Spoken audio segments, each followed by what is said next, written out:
The day I found out my stepmother had been systematically erasing me from my own family, I was sitting in a nursing home cafeteria, eating jello that wobbled on my spoon like a bad memory.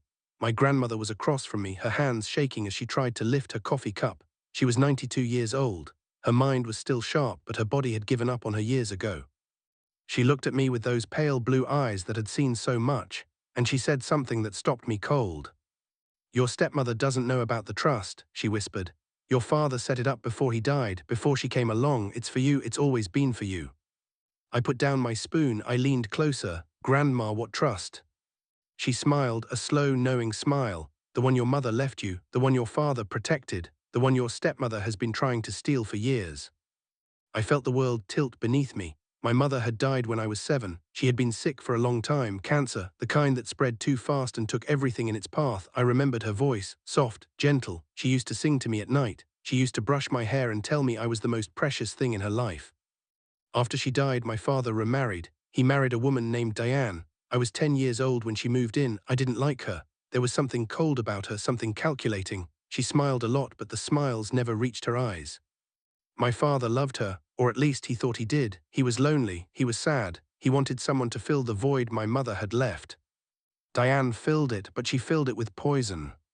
I didn't see it at first. I was just a kid. I wanted my father to be happy. I wanted us to be a family again. But Diane didn't want a family. She wanted control. She wanted money. She wanted my father's name and everything that came with it. Looking back, I can see the signs, the way she would isolate my father from his friends, the way she would criticize his decisions, the way she would spend his money on things he never approved of. But I was young, I didn't understand. I just knew that something felt wrong. Let me back up. My name is Sarah. I'm 45 years old. I'm a middle school art teacher. I've been teaching for 20 years. I love my job. I love watching kids discover their creativity. I love seeing their faces light up when they paint something they're proud of. I'm not married, I don't have children. I've had relationships, a few serious ones, but nothing ever stuck. Maybe it's because I never learned how to trust. Maybe it's because my family taught me that love comes with conditions. My mother was the only person who ever loved me unconditionally, and she was taken from me too soon. After she died, my father tried his best. He was a good man. He worked as an engineer. He was quiet and thoughtful. He would take me to the park on weekends. He would help me with my homework. He would tuck me in at night and tell me stories about my mother. He never remarried out of loneliness. He remarried because he wanted a mother for me. He wanted someone to help raise me. He thought Diane was that person. He was wrong. Diane moved in with her son from a previous marriage. His name was Kyle. He was a few years older than me. He was spoiled, entitled. He would break my toys and laugh about it. He would call me names. He would tell me I didn't belong in my own house. Diane never disciplined him. She would just smile and say, "Boys will be boys." But if I so much as looked at Kyle the wrong way, she would punish me. She would ground me. She would take away my things. She would tell my father I was difficult. I was acting out. I was a problem child. My father believed her. He would sit me down and say, "Sarah, you need to try harder. You need to be more understanding. Diane is just trying to help." I would nod. I would say I understood, but inside I was screaming. The small things started happening, the small erasures. My mother's photographs started disappearing from the walls. Diane said they were outdated. She said they made the house look cluttered. She replaced them with pictures of her and Kyle. My mother's china was packed away. Diane said it wasn't her style. She bought new dishes, mismatched, bright colors, nothing like the delicate floral pattern my mother had loved. My mother's jewelry vanished. I asked Diane about it once. She said she had put it in storage. She said it was too valuable to keep around the house. I didn't believe her, but I couldn't prove anything. My father noticed. He would ask where things had gone. Diane would tell him she had reorganized, she had decluttered, she had made the house more modern. He would shrug and accept it. He didn't want to argue. I started to feel like a ghost in my own home, like I was fading away, like I was being erased. When I was 15, Diane told me I had to call her mom. I refused. She got angry, she screamed at me, she told my father I was disrespectful. He took her side. He said, "Sarah, Diane has been a mother to you. You should show her some respect." I said, "She's not my mother is dead." My father got quiet. He didn't say anything. He just walked away. From that point on, things got worse. Diane started treating me like a servant. I had to do all the chores. I had to cook dinner. I had to clean the house. I had to take care of Kyle even though he was older than me. I tried to tell my father, I tried to explain, but he was too tired. He was too worn down. Diane had broken him. When I was 17, I decided I had to leave. I got a part-time job at a bookstore. I saved every penny. I applied to colleges out of state. I got a scholarship. I packed my bags. The day I left, Diane was at the door. She was smiling, that fake smile. "Good luck, Sarah," she said. "I hope you find what you're looking for." I looked at her. I saw the victory in her eyes. She had won. She had pushed me out of the family. "Thank you for everything," I said, and I meant it. I was grateful to be leaving. My father drove me to the airport. He was quiet. He didn't say much. "I'm proud of you," he said. "Your mother would be proud of you." I hugged him. I told him I loved him. I told him I would call. I called. He rarely answered. Diane would pick up. She would say he was busy. She would say he was resting. She would say he would call me back. He never called back.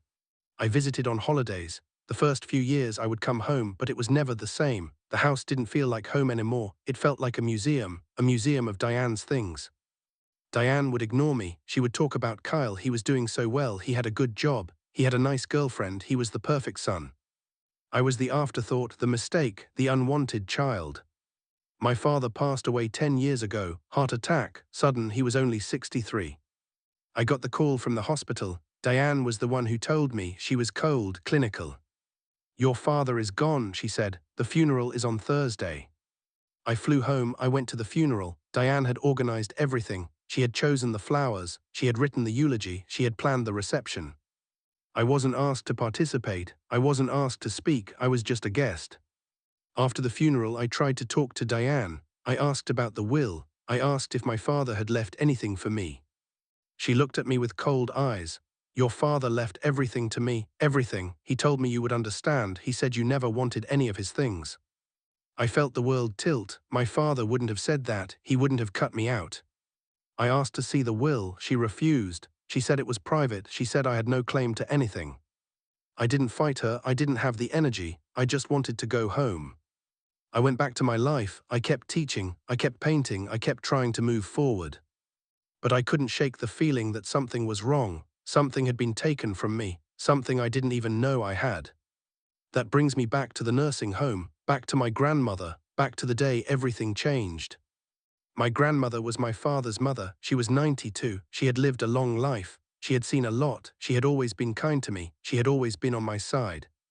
But Diane had convinced my father to put her in a nursing home. She said it was too much work to take care of her. She said the house was too small.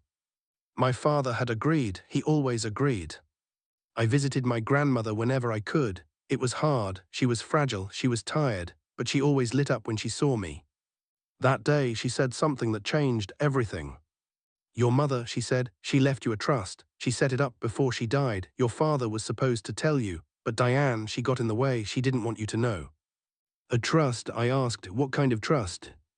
"Money," she said. "Your mother's family had money, old money. She inherited it from her parents. She put it in a trust for you. Your father was the trustee. He was supposed to make sure you got it when you turned 21.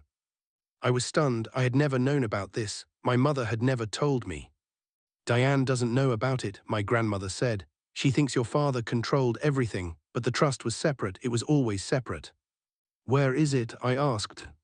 "The papers are at the bank," she said. "In a safe deposit box. Your father's name is on it, but your name is on it too. You were the beneficiary." I took her hand. "Grandma, why didn't you tell me before?" She squeezed my fingers. I was scared. "Diane is dangerous. She has money. She has power. She would have come after me if she knew I was helping you, but I'm old now. I don't care anymore. I don't care what she does to me." I kissed her forehead. I told her I would come back. I went to the bank the next day. I had my father's death certificate. I had my birth certificate. I had my grandmother's affidavit. The bank manager was hesitant. He said there were complications. He said Diane had been trying to access the box for years. "Diane is not the beneficiary," I said. "I am. My name is on the account." He looked at the documents. He looked at the computer. He nodded slowly. "It appears you are correct," he said. He opened the box. I pulled out the papers, trust documents, deeds, stock certificates, bank statements. I looked at the numbers. I couldn't believe what I was seeing. It was a fortune. My mother had left me a fortune that had been protected for decades. Diane had been trying to steal it. She had been trying to erase me completely. She wanted everything, the house, the money, the legacy. But she had failed because my mother was smarter. My mother had protected me. I drove to Diane's house. I knocked on the door. She answered. She looked surprised to see me. "Sarah," she said, "what are you doing here?" I held up the papers. "I found the trust, the one my mother left me, the one you tried to steal." Diane's face went pale. She stepped back. "I don't know what you're talking about."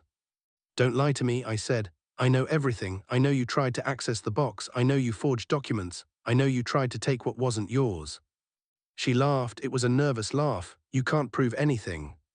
"I don't have to prove anything," I said. "The bank has records. They have everything. I am going to the police tomorrow. You are going to jail." Her face twisted. All the pretense fell away. The mask of kindness, the fake smile, it was all gone. "You think you've won," she said. "You think you're better than me, but you're nothing. You're just a pathetic little girl who couldn't even keep her father's love." Her words stung, but I didn't let her see it. "Maybe I couldn't keep my father's love," I said, "but that's because you took it. You manipulated him, you controlled him, you tore him away from everyone who loved him." "He loved me," she said. He chose me over you." "He chose you because you manipulated him," I said. "You gave him no choice, you wore him down, you isolated him, you made him dependent on you." She didn't respond, she just stared at me with hatred. "You don't have to worry about me anymore," I said. "I'm taking my inheritance, I'm walking away from you, and I'm never coming back." I turned around, I walked to my car, I drove away. The police investigated. They found evidence of fraud. Diane had forged my father's signature on multiple documents. She had tried to transfer assets that weren't hers. She was charged, she went to trial, she was convicted, she's serving time right now. Kyle moved away, nobody talks to him. I inherited the trust, I inherited my mother's legacy. I used some of the money to buy a new house, a small one, a quiet one. I donated some of it to cancer research, in my mother's name. My grandmother passed away last year. She went peacefully. I was with her. I held her hand. I told her I loved her. She smiled. She said, "Your mother would be so proud of you." I know she is. I know my mother is watching over me. I know she protected me from beyond the grave. Sometimes I still think about the erasure. I think about the photographs that disappeared, the china that was packed away, the memories that were stolen from me. But I also think about the trust, the secret my mother left behind, the love she hid for me to find. I have my mother's photographs now. I found them in Diane's attic after she was arrested. She had hidden them. She had tried to throw them away, but I found them. I framed them. I hung them on my walls. I see my mother's face every day. I see her smile. I see her love. She is not erased. She never was. And I am not erased either. I am here. I am whole. I am free. I don't believe in revenge. I don't believe in getting even, but I do believe in justice. I believe the truth always comes out in the end. It might take years, it might take decades, but it always comes out. Diane thought she could erase me. She thought she could take everything. She thought she had won. She was wrong. My mother's love was too strong. It survived everything. It survived death. It survived distance. It survived the woman who tried to destroy it. My mother's love saved me. And it will always be with me. If this story touched your heart, please subscribe to Family Honor Files for more unforgettable stories of family, courage, forgiveness, justice, and second chances. Your support helps us bring more meaningful stories to people who need them. Thank you for being part of the Family Honor Files community.